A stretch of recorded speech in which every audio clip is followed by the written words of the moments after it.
Chapter 22. Now the festival of the unleavened bread, which is called Passover, was getting near. And the chief priests and the scribes were looking for an effective way to get rid of him, because they were afraid of the people. Then Satan entered into Judas, the one called Iscariot, who was numbered among the 12. And he went off and talked with the chief priests and temple captains about how to betray him to them. They were delighted at this, and agreed to give him silver money. So he consented, and began looking for a good opportunity to betray him to them without a crowd around. The day of the unleavened bread now arrived, on which the Passover sacrifice must be offered. So Jesus sent Peter and John, saying, "Go and get the Passover ready for us to eat." They said to him, "Where do you want us to get it ready?" He said to them, "Look, when you enter into the city, a man carrying an earthenware water jar will meet you. Follow him into the house that he enters, and say to the landlord of the house, 'The teacher says to you, where is the guest room where I may eat the Passover with my disciples?' And that man will show you a large furnished upper room. Get it ready there." So they left and found it just as he had told them, and they prepared for the Passover. So when the hour came, he reclined at the table along with the apostles, and he said to them, "I have greatly desired to eat this Passover with you before I suffer. For I tell you, I will not eat it again until it is fulfilled in the kingdom of God." And accepting a cup, he gave thanks and said, "Take this, and pass it from one to the other among yourselves. For I tell you, from now on I will not drink again from the product of the vine until the kingdom of God comes." Also he took a loaf, gave thanks, broke it, and gave it to them, saying, "This means my body, which is to be given in your behalf. Keep doing this in remembrance of me." Also he did the same with the cup, after they had the evening meal, saying, "This cup means the new covenant by virtue of my blood, which is to be poured out in your behalf. But look, the hand of my betrayer is with me at the table. For indeed, the Son of Man is going his way according to what has been determined. All the same, woe to that man through whom he is betrayed." So they began to discuss among themselves which one of them could really be about to do this. However, there also arose a heated dispute among them over which one of them was considered to be the greatest. But he said to them, "The kings of the nations lord it over them, and those having authority over them are called benefactors. You, though, are not to be that way, but let the one who is the greatest among you become as the youngest, and the one taking the lead as the one ministering. For which one is greater, the one dining or the one serving? Is it not the one dining? But I am among you as the one serving. However, you are the ones who have stuck with me in my trials, and I make a covenant with you, just as my Father has made a covenant with me for a kingdom, so that you may eat and drink at my table in my kingdom and sit on thrones to judge the 12 tribes of Israel.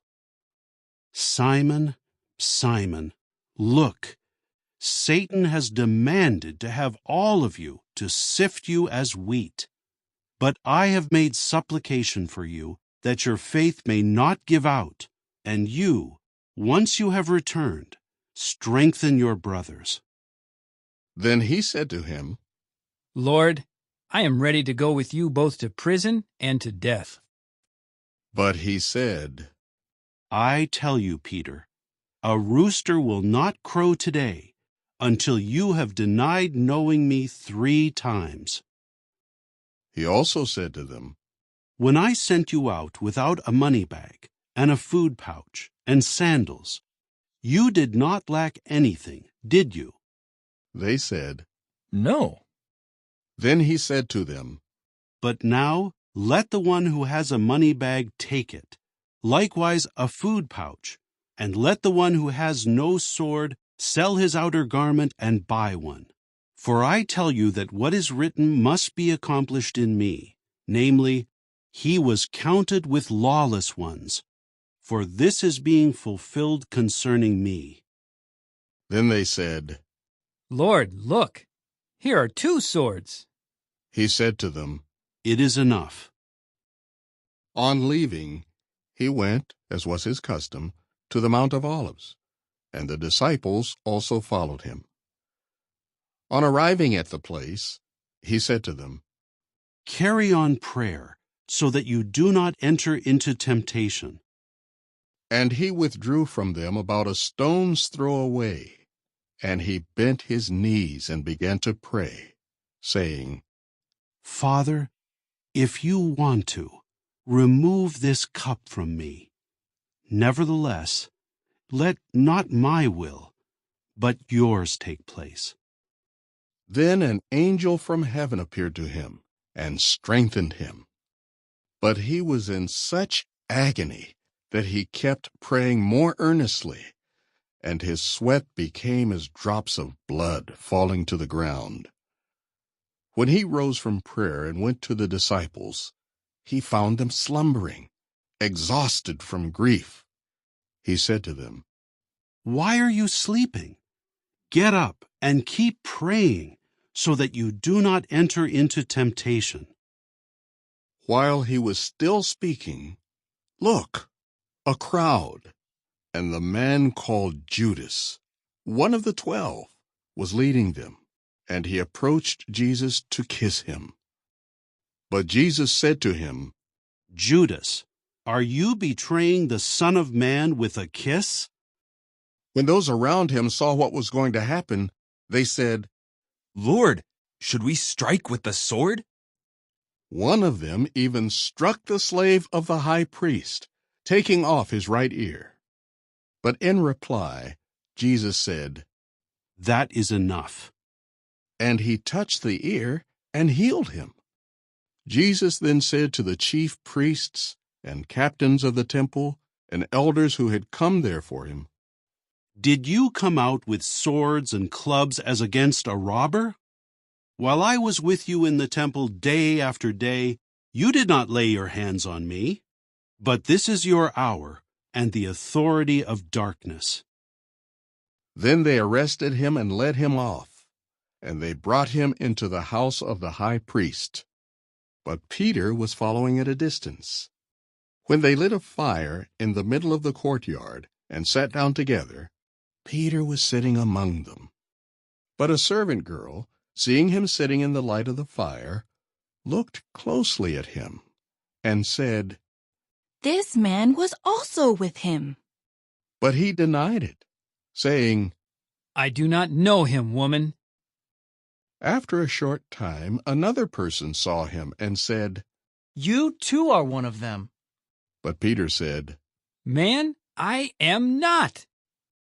And after about an hour had passed, another man began insisting strongly, Certainly, this man was also with him, for he is, in fact, a Galilean.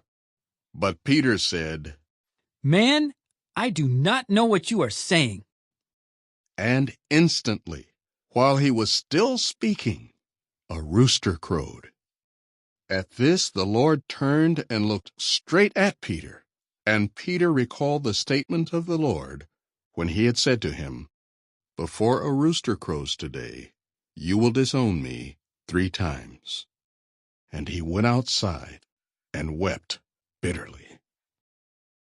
Now the men who held Jesus in custody began to mock him, hitting him, and after covering his face, they kept asking, Prophesy. Who is it that struck you? And they said many other blasphemous things against him. And when it became day, the assembly of elders of the people, both chief priests and scribes, gathered together.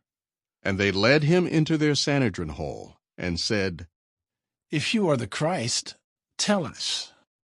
But he said to them, Even if I told you, you would not believe it at all.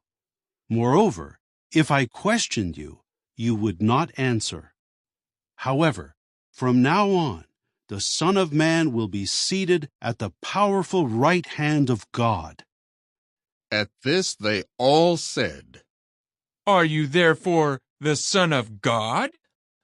He said to them, You yourselves are saying that I am.